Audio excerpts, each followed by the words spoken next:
Hey,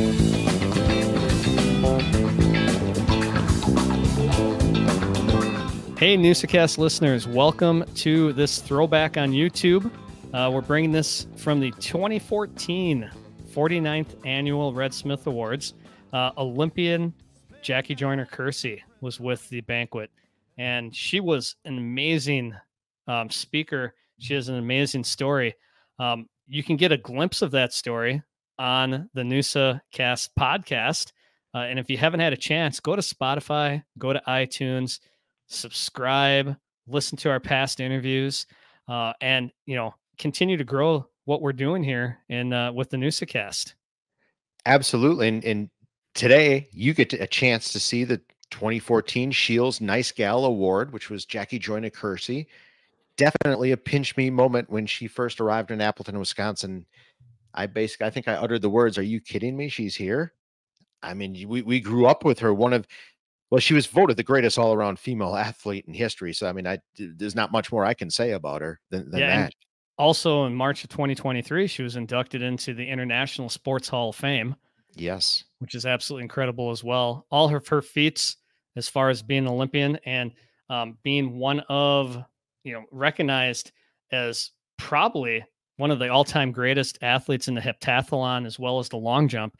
Just an amazing athlete. But what really sets her apart, I think, after listening to her, and if you listen to this interview, is what she is as a person.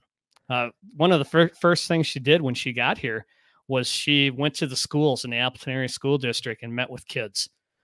He has a huge passion for, children's education. Absolutely. I remember when we, as a Red Smith group, had her come, that was one of her requests, was to go to the schools and reach out to the kids. It's what she does. I mean, that she does in her everyday life. She's constantly giving back and helping kids become athletes and just better human beings. Yeah, that's huge. And you can definitely see that in her message.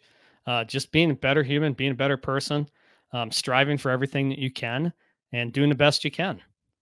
Absolutely. And that's what she's all about. And that's going to be crystal clear as you watch the throwback. And one of her quotes is, "All I ever wanted really and continue to want in life is to give 100% to whatever I'm doing and to be committed to whatever I'm doing and then let the results speak for themselves."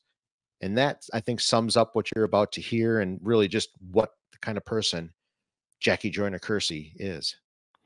Hope you enjoy this throwback. Hopefully you continue to enjoy our throwbacks, and make sure you come back to this YouTube channel and check out our throwbacks each week. Welcome to our stage, the Shields Sports Nice Gal Award winner, Miss Jackie Joyner-Kersee. It's all you.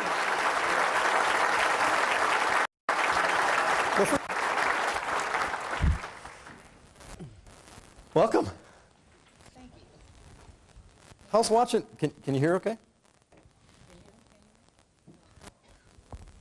Can we hear Jackie? Turn me on. There we are. Didn't want to start another cell phone commercial here. How does watching that video make you feel? Oh. Nostalgic? Yes, but it brings, tears to my eyes, but in a good way. Mm-hmm.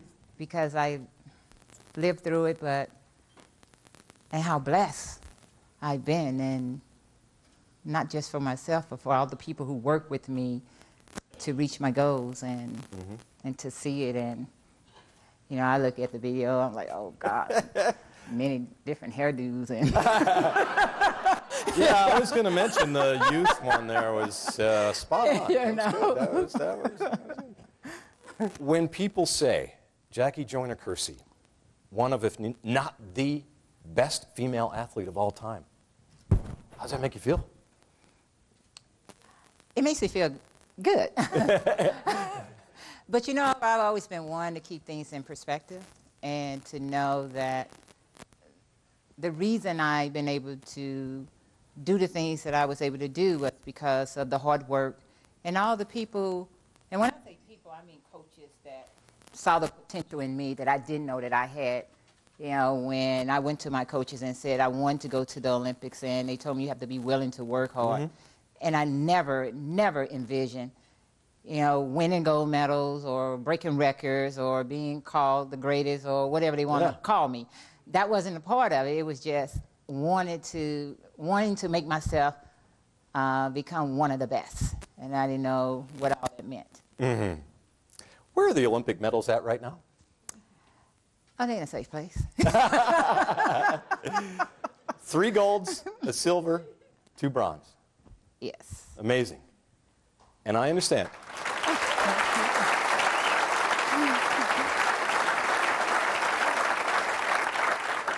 I know there's a little story to this, but the 3 golds, fantastic, the silver, fantastic, but one of the bronzes may be the most special to you. Yes, and you know, all the medals are significant, have their own significant meanings to me. The first one, the silver medal, was my first Olympic Games. And then leaving those Olympic Games, knowing that I had the ability to win, but I doubted myself in '84 because I had never been injured. And here I am competing with a heavily bandaged leg, and so that means something has to be wrong. And so when I went into the first event, I didn't go there thinking like a champion. You know, I was anticipating a pain that was never there. So in '84, after going through the first day, the first 4 events, and coming back the second day, and knowing in my heart that I hadn't performed to the level that I needed to perform at to really earn the gold medal.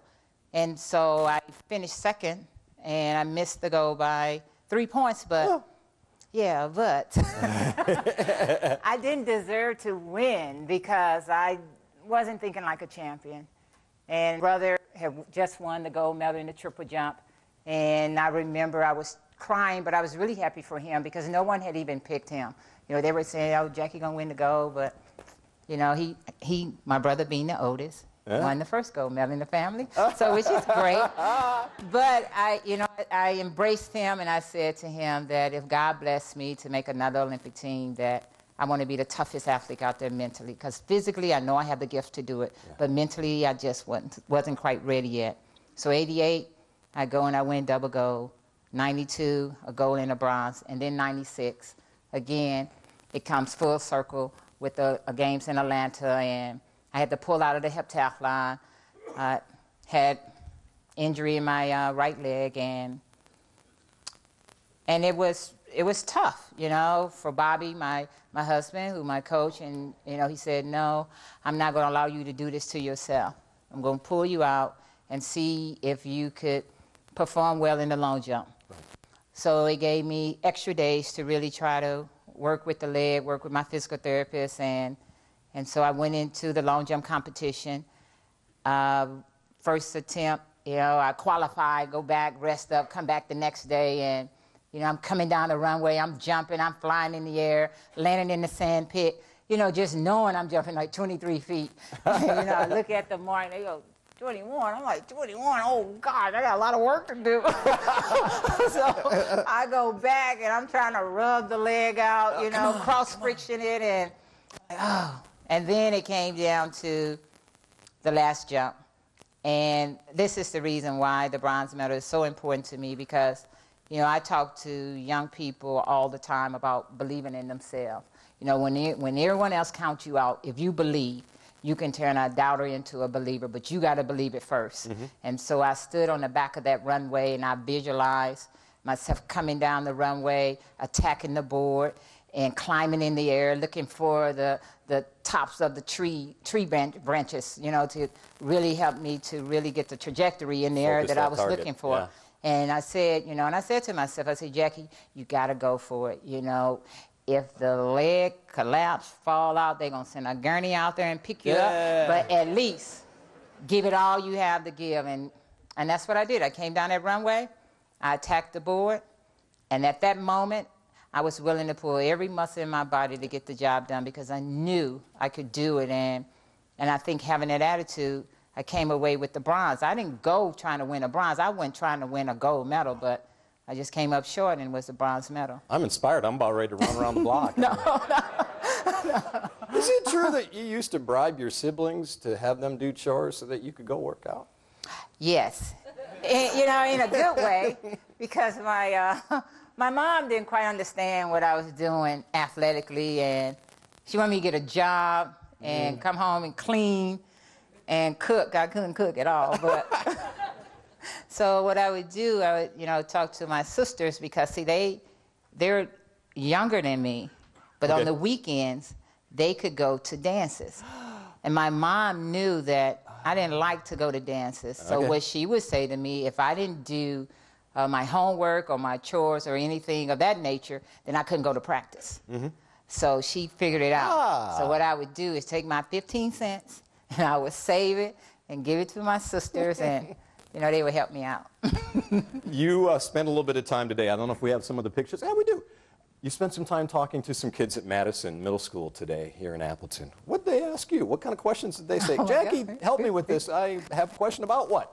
Oh, wow. You could tell that they had done their homework. They were asking questions from preparation, dealing with obstacles. Some had anyone done anything to you that would cause you to want to quit? Ooh. And so I read a lot into a lot of the different questions, and I tried to wrap my answers around informing them that if you love what you do, because one of the questions was like, do you like what you do, or something like that, and I was like, but if you love what you do, and I don't care how hard it is, but if you believe strongly in it, then the support around you will come. That's why your coaches, your teachers, and then if you're dealing with something that, you know, your peers or someone else might not quite understand where you're trying to go, it's not important for them to understand. It's important for you to always know what your goals are and what you're working towards, and then make sure that the environment that you are around is positive and that it's encouraging and motivating. Because sometimes you might think your friends are your friends, but your friends sometimes could be your, we know, your worst enemy at times and holding you back. You competed in the heptathlon, and many people probably don't even realize you did it with asthma. Yeah. How miserable was that? Very. Yeah. It was, at times it was, I mean, I performed well in the eyes of people, but in my heart I knew I wasn't getting any better. And there were times when I would look like a world-class athlete, and there were times when I looked like I shouldn't even be out there. But I had to really educate myself about the disease, because I really believed like I was Superwoman, and I didn't want to take my medicine like I should have, so I could really control my asthma. And then you know, my attitude had always been that, you know, no one can outwork me. I don't care what my competitors are doing, is that if I even think they might begin a mile in, then I'm going to get up and go do a road run. You know? So when it came to asthma, I started looking at it like one of my opponents. So it was either a German or a Russian. And that, and my pulmonologist and the nurse was like my coaches. So I had to really respect their knowledge, and the things that they were telling me were for me to get better. And I realized that, you know, I'm not going to be able to run, jump, and throw forever, but I'm still dealing with, you know, being an asthmatic. You know, I still have to take my medicine still today to keep it under control. Well, that's good, because some of the Russian athletes kind of talk like I do. Well, talking is one thing. When did you realize, when were you did you have to be kind of shoved into, okay, Jackie, we think you can do more than one thing. The heptathlon, look at this, you can do jumping and running, all this. Was it tough transition for you to go from, say, 1 or 2 events to a whole bunch of them? Well, you know, when you're an age grouper, when I started running at the age of 9, I really wasn't one of the best girls. You know, I wanted to be good, and I felt that if I would go to practice every day and see myself improving 1/10 of a second if I was running, or 1/2 of an inch if I was jumping, that meant that the work that I was doing was paying off. And when it came to the multi-events, you know, our coach just literally threw us in the event. I had never ran hurdles before, and I would wear my volleyball knee pads, you know, to protect my knee in the hurdle. So I didn't know. I couldn't three-step, but I like the versatility of the events, and also it's very challenging because as an athlete, you always feel that you're going to master all 7 or you're going to do this one well. But it's a very humbling event too, because at one point you're on a high, then all of a sudden you're like, oh, you're down at the bottom, you know. And then in age group, when I was 14, 15, when I won the nationals titles at that time, you know, they would give you a gold medal for each event. So I got one if I won the hurdles, the high jump, and then I go to the big league, you get one for all 7 events. All that hard work, you just get one. But so I just loved it, and it was challenging. And which one of those events did you hate the most? Well, because there's always one, isn't there? Oh yeah, there's several. Oh. The 800 meters. I need the endurance work, but I really want to do it. But I had to do it. The technical events, the javelin. You still throw the javelin, I hear, right? Yeah, when I need it for a weapon. No, I'm just kidding. And shot put. But, you know, my mindset as an athlete was that I would say that I didn't like those events, but I had to really change that terminology because a lot of times when you say you don't like something, you perform that way. So I started being like, okay, I'm going to do my road runs. I'm going to javelin, I love you. Shot put, I need you to go out there. You know, we're on the same team, you know, so. Tell me a little bit about your foundation, the work you're doing with kids. It's amazing. You know what, I grew up coming through a community center, the Mary Brown Center, and it made a difference in my life. And I really wanted to, you know, help people. And at one point I wanted to open that community center, but that wasn't meant to be. And then in 2000, we opened up the Jackie Joyner-Kersee Center in East St. Louis. We do after-school programs, mentoring programs. I'm a heavy believer in the senior citizens, so because I didn't really know my grandparents per se, or they weren't around, and that through that center I became a part of the Meals on Wheels program, and so with life skills and really just trying to instill hope, but then also to give young people inspiration so they can aspire to be the best that they can be. Sure. So that's the work of it. And Bob's busy too. Sounds like he's doing some coaching himself, right? Well, yes. We still, well, I say we, but, you know, Bobby is the coach. You know, I'm always sidekick on the side coaching. But yes, we got, it's like 4 or 5 athletes that made our 2012 Olympic team, and they're training now. They're actually up in Oregon doing training there.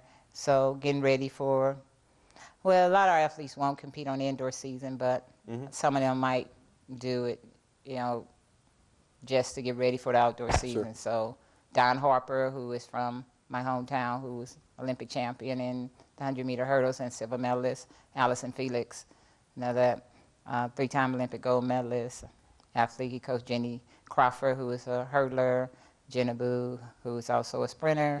Then we got some male athletes, so fantastic. the list goes on. And you used to do some hoops too. That was one of your loves there for a while, wasn't it? Yes. Basketball. Yes. You know, basketball, the team sport, I love the team aspect, and I learned so much from it. You know, it kept me strong. And, you know, believe it or not, even though I went to UCLA, but I was recruited by, you know, the Badgers. I came on a recruiting trip. They recruited me for basketball, but I really just wanted to run track. How was the interview? Oh, it was great. It was just too cold. UCLA, Wisconsin. No. Okay, Southern California. No. But Jackie Joyner-Kersee, our Shields Nice Gal Award winner. It has been an absolute distinct pleasure for all of us. Thank you so much, Jackie. I just want to say one thing. One thing, quick. That was second. Stand up. Go ahead. Absolutely.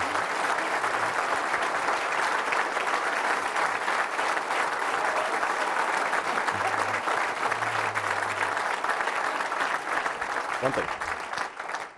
Again, I just want to thank everyone for embracing me, and the trips to the school today was just wonderful. And I would be remiss if I didn't thank Jane Higgins for really being a great friend who told me all about what's happening here and thought it would be great for me to come. And Jane, I love you. I appreciate everything that you do. And I thank all of you for embracing me and showing me so much love. Thank you, and God bless all of you all. And this is yours, Jackie, right here. If you could hold that up. There we go.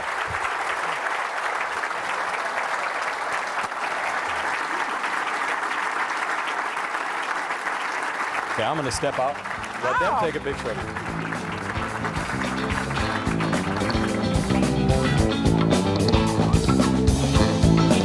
Please subscribe to the channel, give this video a thumbs up, and hit that notification bell so you'll get notified when we post another great episode or interview.